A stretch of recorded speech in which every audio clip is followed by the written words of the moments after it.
Why are Nigerians looking down on this dog that has been in existence even before Nigeria was created? Let's look at the origin of EKUKE dog. Before the amalgamation of the northern and eastern province, this dog has been roaming the province of Nigeria even before the British discovered Nigeria. But yet, people look down on this dog that has been there with us since the origin. This dog is the most underrated dog in Nigeria. People call it a lot of shit names. Let's look at the origin of its popular name, EKUKE. This name originated in a place called Uke in Anambra State. The Igbos have 4 market days: Eke, Orie, Afo, and Nkwo. Every village in Igbo land chooses one of these 4 market days as their market day. If you are living in Owerri and your market day is on the Afo day, the name of your market would be Afo Owerri. This village called Uke has their market day on every Eke day, and the name of the market is EKUKE. This EKUKE market is very notorious for selling these local dogs in a large quantity. So the dogs now adopted the name of the market,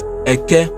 This is where the name EKUKE originated from. The origin of this dog is yet to be recognized. It is assumed that it originated in Nigeria. These dogs are highly intelligent, trainable, and very obedient. If you have this dog, you don't even have to bother yourself on how you're going to feed them. All you just have to do is buy the dog and keep it. It will feed itself, and sometimes if it goes out, it will even bring back meat for you. Now the dog is feeding its owner. They are also very resistant to diseases. Although this breed is highly neglected, whether you like it or not, the Nigerian Shepherd breed is the most popular dog in Nigeria. It is also the oldest breed of dog in Africa. If you have owned this breed of dog, tell me your experiences in the comment section. God have mercy upon us.